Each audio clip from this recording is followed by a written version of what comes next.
In 2001, Apple released the iPod into the world. Who here had an iPod? Okay, a few of us. Less than I thought. It was a huge hit, regardless of how many people in this room have had an iPod.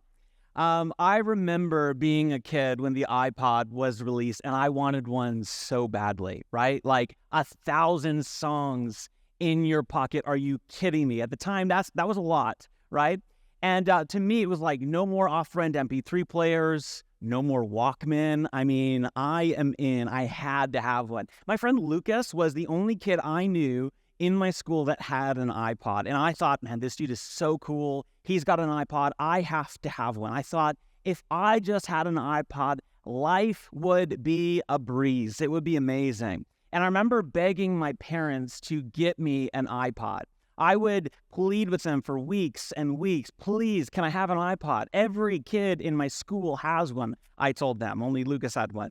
But I pleaded with them. I told them I will never ask for anything ever again, right? I would do my chores. I would do my homework. I would do whatever it took to get my hands on an iPod, right?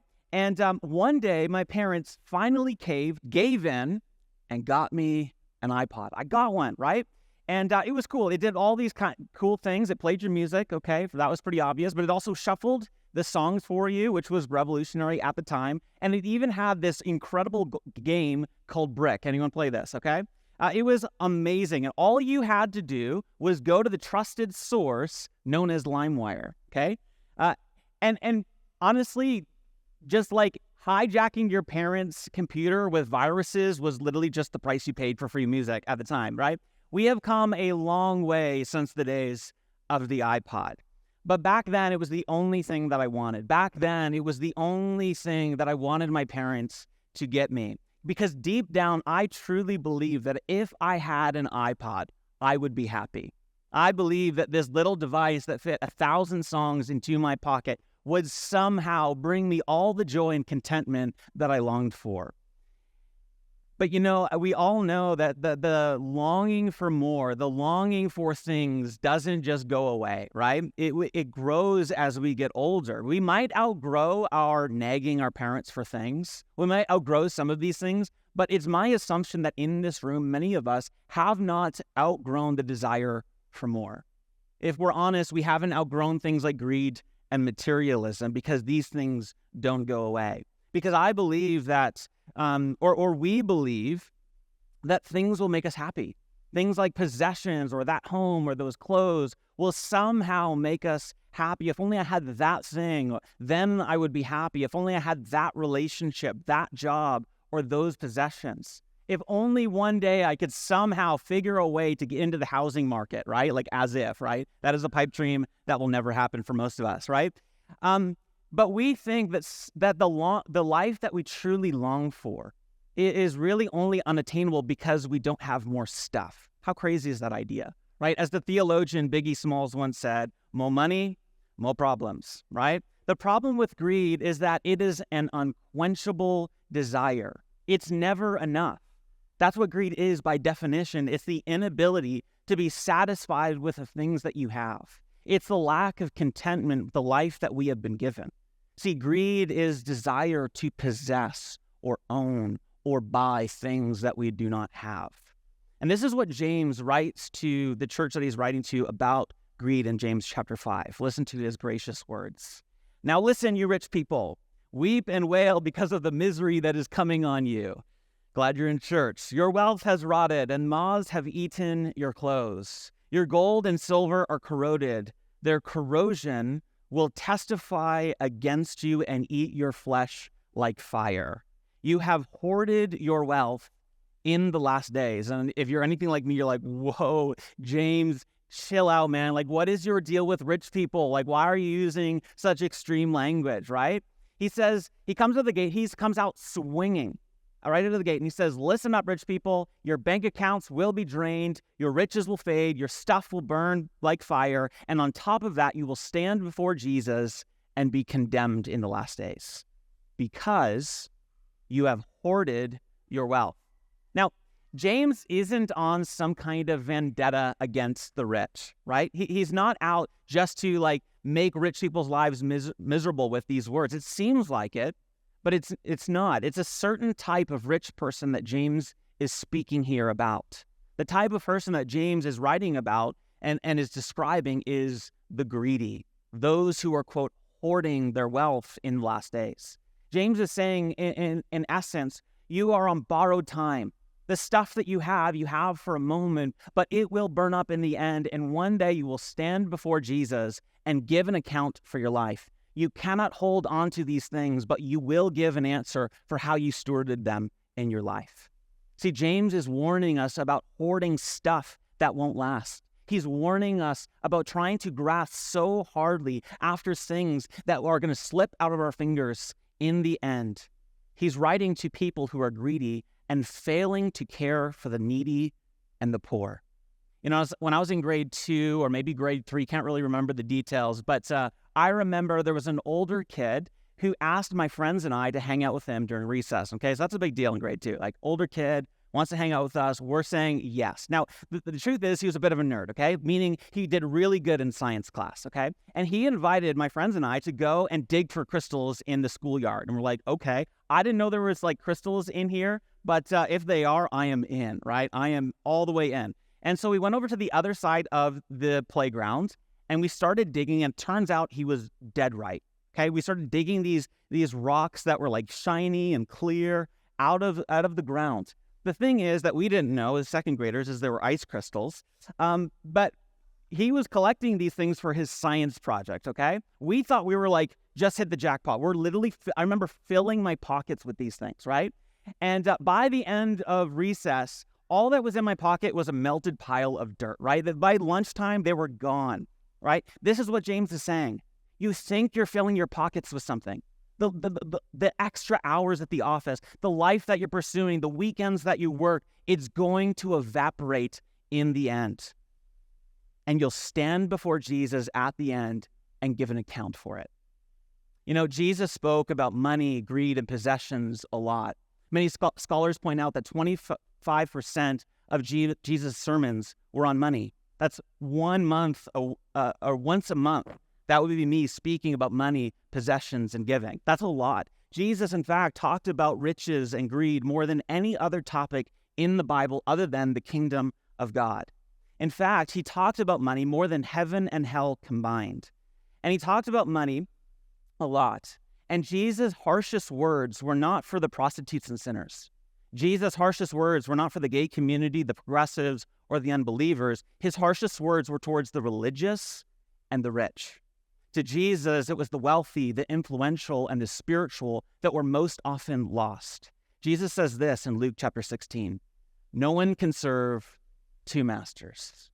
Either you'll hate the one and love the other, or you'll be devoted to one and despise the other." Notice these words of Jesus. You cannot serve both God and money. It could also be translated, you cannot worship God and money. Now it says the Pharisees who loved money heard all this and were convicted and said, Jesus, you're right. No, it says the Pharisees who loved money heard all this and were sneering at Jesus. I hope that's not your response this morning. See, Jesus, after saying this to these religious leaders who loved money, jumps into a story in verse 19. Here's how the story goes. There was a rich man. There was a rich man, most likely, given the context, this is a religious leader that he's talking about. This is a religious person, somebody who follows Yahweh and the Torah. There was a rich man who was dressed in purple and fine linen and lived in luxury every day. So this rich man is living it up, okay? Culturally, he was wearing purple, okay? So culturally, this is like the off-white, the fear of God, the supreme of his day. This guy is dressed in the Louis Vuitton, the Gucci of his time. And it says that he lived in luxury every day.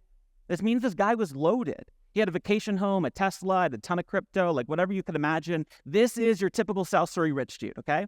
And it says in verse 20, at his gate was laid a beggar named Lazarus, covered with sores. Notice that he's laid there. What this means is that this guy is helpless. He's got to have somebody to carry him and lay him at this gate.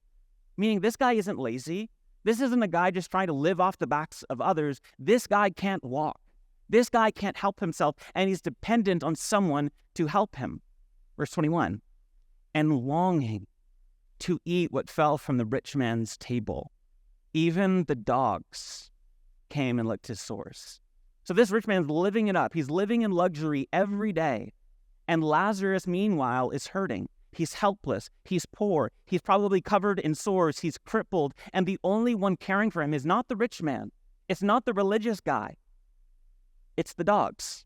The dogs in this story have more compassion than this man who claims to follow Yahweh. And I want you to notice this morning two things about the story that Jesus tells us. First, I want you to notice that the rich man is nameless. This man would have been known by everyone in his day. Everyone would have known his name. He would have been influential and successful. You would have seen his face plastered on every bus stop and park bench. You would have seen him on Instagram and TikTok. Everyone knew his name. But now everything in his life that gave him a name, his influence and his wealth, is burned away. It's gone. And he's nameless. But the second thing I want you to notice about this story is that Lazarus has a name. It's it's a crucial detail to this story, and it doesn't seem important until you realize that Lazarus is the only person that Jesus ever tells a story about and gives them a name. Lazarus is the only person that Jesus ever talks about and gives them a name. Everyone else is nameless except for Lazarus. Why? Well, the name Lazarus literally means God has helped, which we should be asking, like, this guy seems helpless. Nobody's helping him. He's crippled. He's begging. He even dies. No one's helping him, not even this rich man. At which point we should ask, how has God helped this man? Well, Jesus goes on to say in verse 22, the time came when the beggar died, and the angels carried him to Abraham's side. The rich man also died and was buried. In Hades, where he was in torment, he looked up and saw Abraham far away with Lazarus by his side. So he called to him, Father Abraham. Notice the language. This is a term that a Jewish person would call their patriarch Abraham. It's another clue that this man is a believer. Father Abraham, have pity on me and send Lazarus to dip the tip of his finger in water and cool my tongue, because I am in agony in this fire. But Abraham replied, Son, remember that in your lifetime you received your good things, while Lazarus received bad things. But now he is comforted here, and you are in agony. And besides all of this, between you and us a great chasm has been set in place, so that those who want to go from here to you cannot, nor can anyone cross over from there to us. So graphic detail, right? Like fire, agony, and torment. And in the middle of it, what does this man ask Abraham to do for him? Notice what he doesn't ask. He doesn't ask, Abraham, I am sorry, I repent, I want to be forgiven, I am so sorry for the way that I've treated Lazarus. Please, would you take me up to heaven? Notice he doesn't ask that. But instead, he asks for Lazarus to be sent down to hell so that he can rule over him once again. He wants Lazarus to come and dip his finger and serve him, and so that he can rule under him. He wants Lazarus to be sent down to hell because this rich man would rather rule in hell than to serve in heaven. And we hate this. We hate that this rich religious leader would treat a poor beggar like Lazarus this way. We hate it, and we want justice. We want somebody to do something. Think about this. This man's a Jew. This man is a religious man.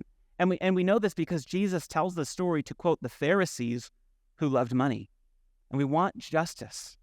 See, this was the baseline of Judaism. This is at the heartbeat of what it meant to be a follower of Yahweh, to care for the poor and the needy.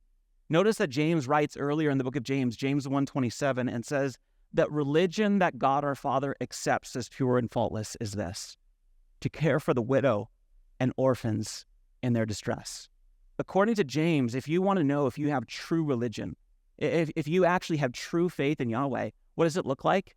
Believing some stuff, singing some songs, and knowing some books. No, according to James, what it looks like is caring for widows and orphans in their distress. This is the baseline. And so the question that we should be left with in this story is, how could this guy claim to know God if he treated Lazarus in such a terrible way? How in the world could he ever claim to know God? But the thing is, what if we are the ones that James is talking about? What if we're the ones living in, quote, luxury and self-indulgence every day? One of the most challenging things about what James writes here is that we are probably 2 to 3 times more wealthy and comfortable than the people that he is writing these words to. I wonder if Jesus was penning these words, what language would he write to the church in North America to wake us up? We're probably in the top 2% of the world's wealth and income. And James writes these words to people that we're probably 2 to 3 times more wealthy and comfortable with. See, Jesus or James both would say, show me your bank statement and I'll show you the God that you worship. See, Jesus says no one can serve 2 masters. You cannot serve both God and money. But here's what I believe this morning. God isn't after your money. I'll say that again. God isn't after your money. He's after your heart. But your heart follows your money. It's true. Jesus said, where your treasure is, there your heart will be also. You know, a couple of weeks ago, I was on family vacation. It was a lot of fun. I'm still crispy from family vacation, as you can tell.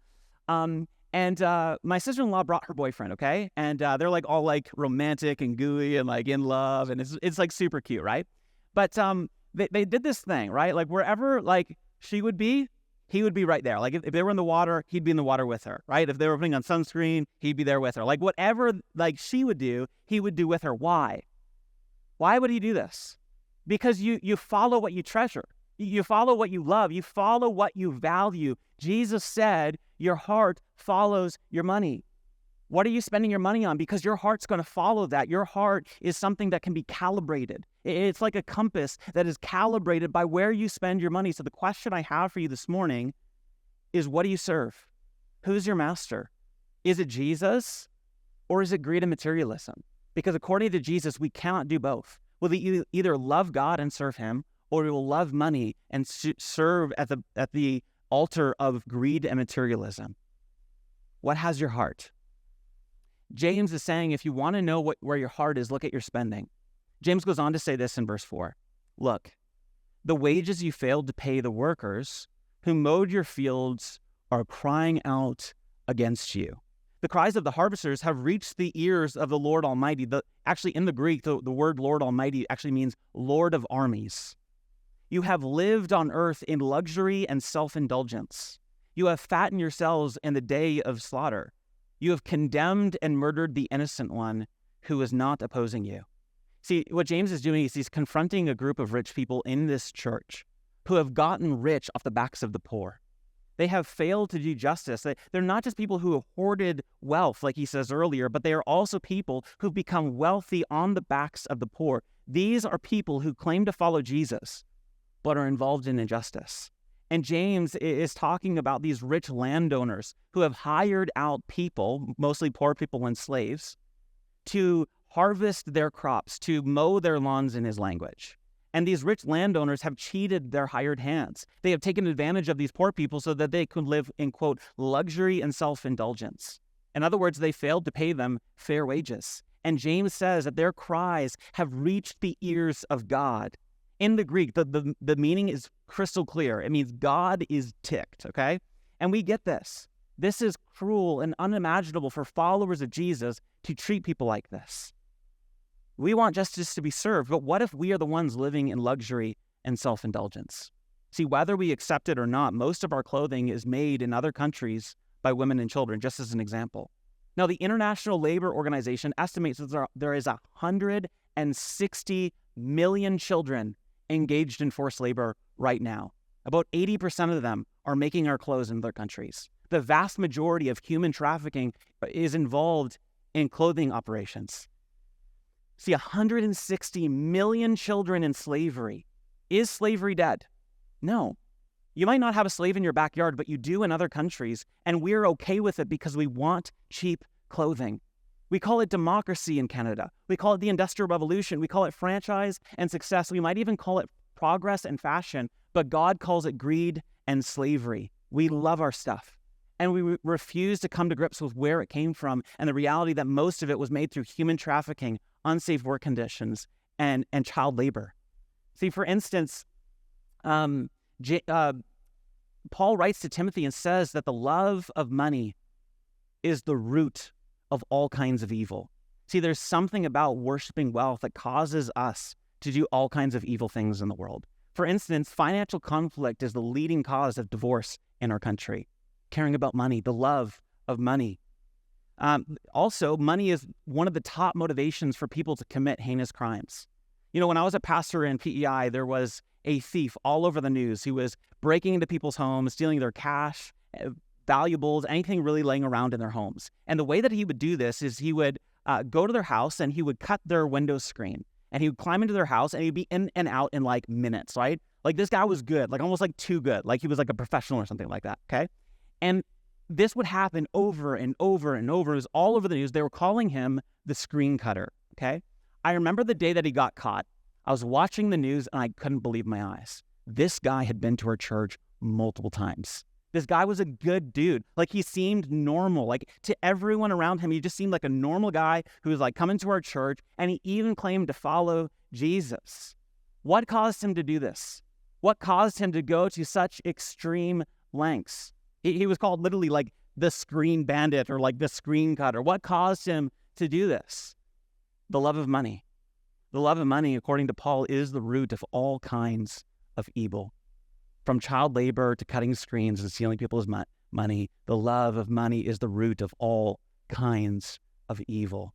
See, the people that James is writing to are so focused on getting ahead. They're so focused on building their RSP accounts or their savings or whatever, that they're doing it by cutting corners and overlooking the poor and needy. They're failing to do justice and care for the poor. And we do this too. We're so focused on getting ahead and getting into the housing market that we excuse ourselves from being generous with our money and giving our monies to God. Or even worse, we spend our money on dumb stuff that we do not need, and we have nothing left over to be generous with and to care for the poor and the needy. I remember when I was a young adults pastor, this is a different church. And this is a very generous church. They did a lot of really great things. But I remember there was a young person who was part of my volunteer team, and I had coffee with him. And I was sitting down, he was telling me like how much he was growing in our church, all the stuff that God had been doing in the course of about a year. And then he said something that I couldn't believe the words that came out of his mouth. He then proceeded to tell me that most of his money goes to Cactus Club and Topshop. And I was like floored in that moment. Honestly, guys, I felt like I failed as his pastor, because there was such a culture in that community that I pastored that allowed people to feel pressure to dress a certain way and go out to eat at certain restaurants where this guy was spending the vast majority of his income on these things that were going to perish and burn up in the end. See, what has your heart? Does money have your heart? To possessions, does your image have your heart? Or does Jesus have your heart? Look at what Jesus says. This is probably one of my favorite stories about Jesus in Mark chapter 12. Mark 12:41, it says, Jesus sat down opposite the place where the offering were put and watched the crowd putting their money into the temple treasury. Very awkward. And many rich people threw in large amounts. But a poor widow came and put in 2 very small copper coins. Mark has the audacity to tell us that it was worth only a few cents. Calling his disciples to him, Jesus said, "Truly I tell you, this poor widow has put more into the treasury than all the others. They have all given out of their wealth, but she, out of her poverty, put in everything, all that she had to live on." So here is Jesus. He's at the temple with his disciples, and he's awkwardly watching everybody give their money. Like, I am not going to do this, right? I'm not going to stand at the back and like write down, okay, this person gave this much. Oh, that person gave this much. Like, imagine the scenario of Jesus standing there watching how much everyone is giving.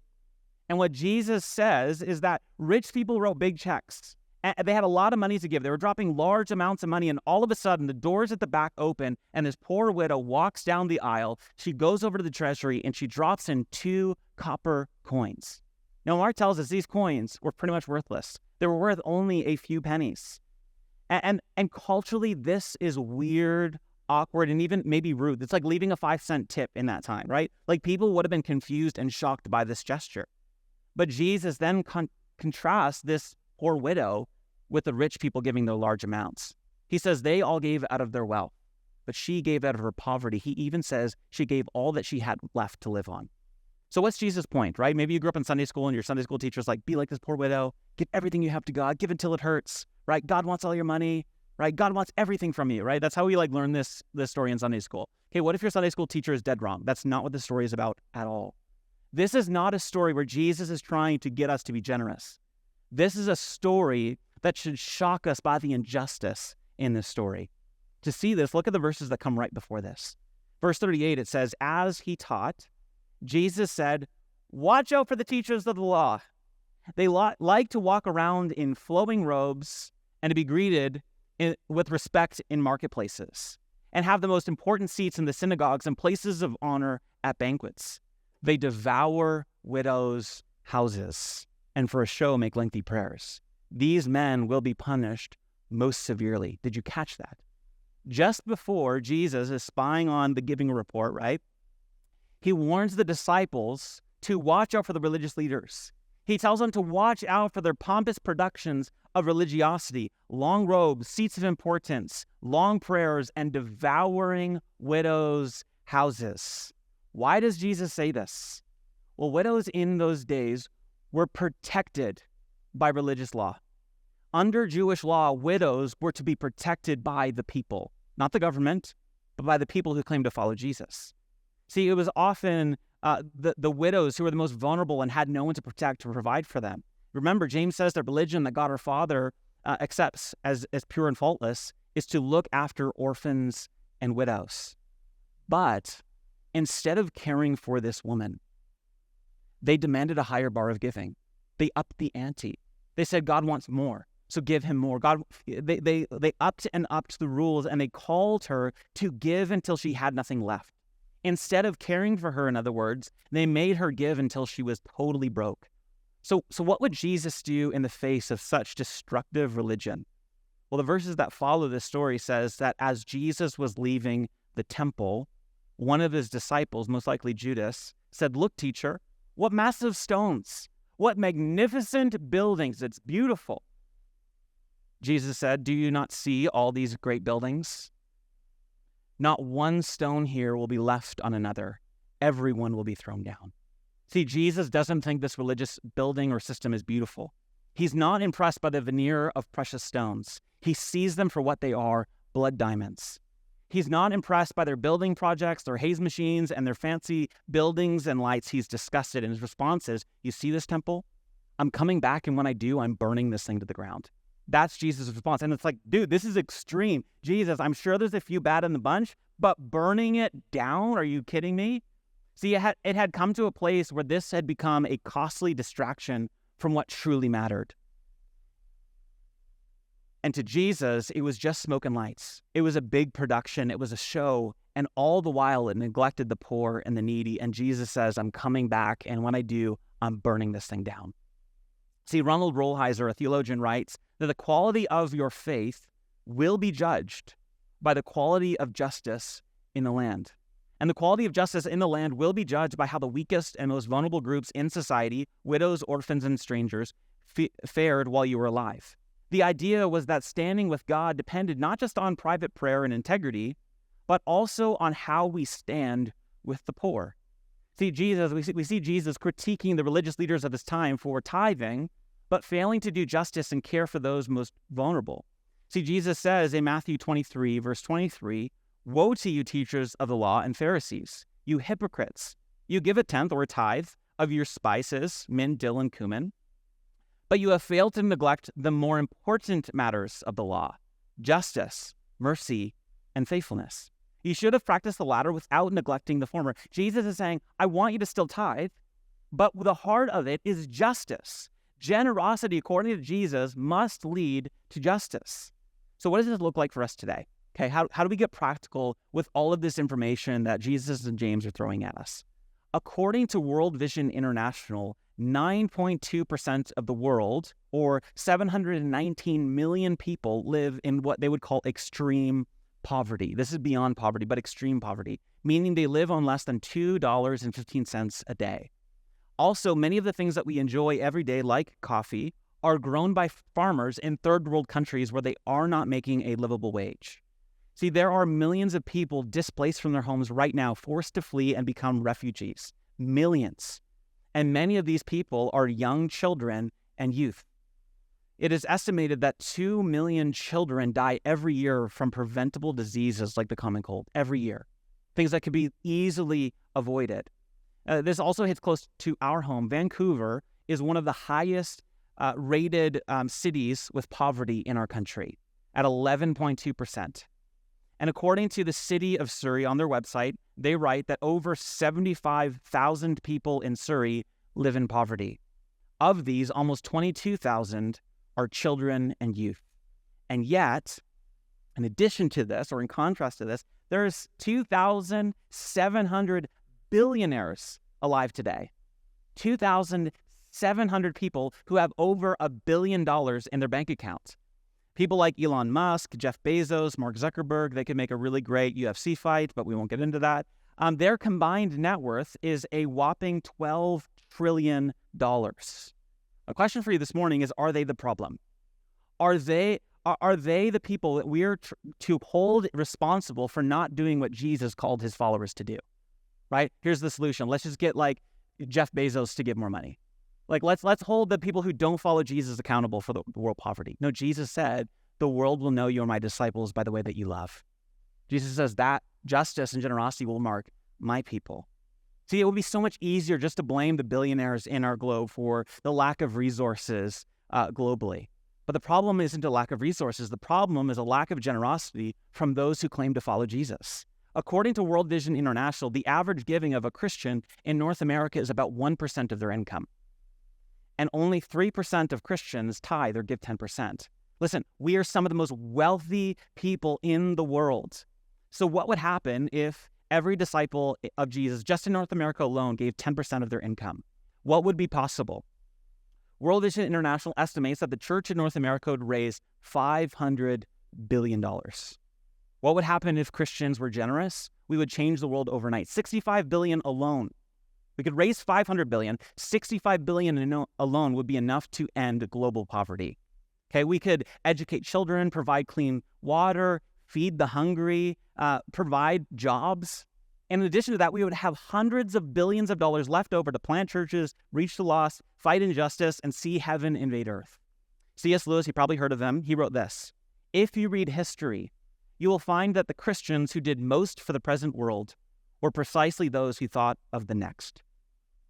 See, historically, it was Christians who invented public hospitals, welfare, fed the hungry, and abolished slavery. As one author put, there was no secular abolitionist movement. This is what Christians have historically been known for. And in many ways, the Western church has lost its way. And it is time for us to reclaim the Christian vision for generosity and justice. See, we can participate in the renewal of all things by caring for the poor, feeding the hungry, and standing against injustice. And when we stand against this sin and evil in our world, we are partnering with God's renewal project. In addition to the physical poverty that I've just spoken about, there is also a spiritual poverty crisis. According to a 2021 census, 70.4% of Surrey does not identify as Christian. That's about 400,000 people at least, conservative estimate, of people who need to come to know Jesus in Surrey alone. See, as a church, we want to do everything we possibly can to reach our city for Jesus. That's why we're doing things like Alpha this fall. We want to do our best to see people come to know Jesus. We want people to follow Jesus. We want people to find forgiveness, healing, and wholeness from Jesus. So when you give, you are supporting reaching people for Jesus. Now, I want to say this. This is not about tithing. This is about generosity. A lot of people think that in the Old Testament, God called his people to give 10%. That is a misconception. They actually gave 23%, okay? So here's how it is broken down. The Old Testament tithe was about worship and justice. Not only did Israel give 10% of their produce to God, okay, so they would do that in worship, but every year they would also take another 10% and throw a gigantic party that also had alcohol. And it was a great party, food and all this stuff, and they would throw it for the poor and the needy. It was about justice. And in addition to all of this, giving 10% to God, 10% to the poor, they were also called to welcome the foreigner, show hospitality, leave the edges of their fields for poor people, and to forgive debts every 7 years. They were also called to feed the poor, take care of widows and orphans, and be people marked by generosity. So guys, I will be dead honest with you. Studying this passage for me was really difficult. If I'm honest, I am so far from what Jesus calls us to do in this passage. If I'm honest, I struggle with greed and materialism, just like many of us in this room. And honestly, I have so far to go in this area of following Jesus in generosity. So if there is a long road ahead, what do we do? Where do we go from here? What do we do now? I believe, this is very important, I believe that we have worshiped our way into greed and materialism. How did you get a greedy and consumeristic heart? You worshiped your way into that. Your heart follows where you put your money. It is calibrated by how you spend rhythmically your finances. And if we have gotten our way into consumerism and greed through worship, we will only get out of this desire of worship for consumerism through worship. If we want to become people of generosity, in other words, we will do that rhythmically by practicing simplicity, generosity, and justice. A quick word on each. First, simplicity. Simplicity is the practice of living below your means for the sake of others. Many Christians throughout history would actually take a vow of simplicity when they joined a local community. They would vow to living below their means as a community and live accountable to one another. We're not going to do this, but they would take a vow of simplicity and follow Jesus by living below their needs so that they can be generous with their income. So you live below your means for the sake of others. Jesus said that it is better to give than to receive. So simplicity is a way we cultivate contentment and overcome the desire for more. As we practice simplicity, we learn to live beyond the greed and our greed and desire of owning and having. And we are able to, in the words of Jesus, live freely and lightly. What if living with less would allow us to truly live with more? More capacity for God, more time for relationships, more freedom for generosity, and more space to live life to the full. So this is simplicity, living below your means for the sake of others. Second, generosity. Generosity is about sharing with others because we have become to believe that God himself is generous. Or in the words of James, that every good and perfect gift comes down from the Father. See, generosity is often the cure for the sickness of greed. The way that we worship our way into greed is by rhythmically and intentionally practicing things like shopping, desiring, putting our money and value here. And as we do that repeatedly, we form our desires, our loves, and what we worship. And generosity is a way that we form ourselves to worship God. Jim Elliot once said that he is no fool who gives what he cannot keep to gain what he cannot lose. Third, justice. This is at the heart of what James is talking about. It's justice. It's about the renewal of all things. Justice is caring for the poor, the needy, and the vulnerable. It's about seeing God's will done on earth as it is in heaven. So if we have worshiped our way into consumerism and greed through rhythmic patterns, we worship our way out of greed through simplicity, generosity, and justice. So how do we do this week? How do we get practical with this? Well, maybe this week you want to practice simplicity, and it could look like getting rid of something that you own. It could look like maybe not eating out, saying no to eating out all week, and maybe you pack a lunch. Maybe it looks like cleaning out your closet and simplifying your possessions. Or maybe it's choosing not to spend your money this week on things that you just don't need. Second, if you want to practice generosity, what could that look like? Well, you could give a set percentage of your income to God. You could buy somebody a meal or bless somebody financially. You could remember that we become consumeristic and greedy through worship, and we must worship our way out. So generosity. But finally, justice. Here's where I want to land. Many of us are bothered maybe by where our clothing comes from or where our possessions come from. An easy way to than stressing which companies are ethical, the easiest way is just go to your local thrift store and buy used. Okay, that's probably like the most ethical place you can probably buy your stuff. And do that instead of fast fashion. You could also practice justice by caring for the poor and the needy. Get to know somebody who maybe is at a different social status than you and care for them. Do for one what you wish you could do for everyone. I wish I could, solve global poverty. Just do for one what you wish you could do for everyone. Or maybe, very practically, you could contribute to Christmas in July next Sunday. Grab some toiletries, grab some toothbrushes or whatever, and just bring them next Sunday and put them in the booth. And we're going to give those to people who truly need them. So maybe you want to practice justice. But here's what James is getting at. He's writing to a group of people who think they're followers of Jesus because they've come to believe some stuff about Jesus. And he's hammered this again and again.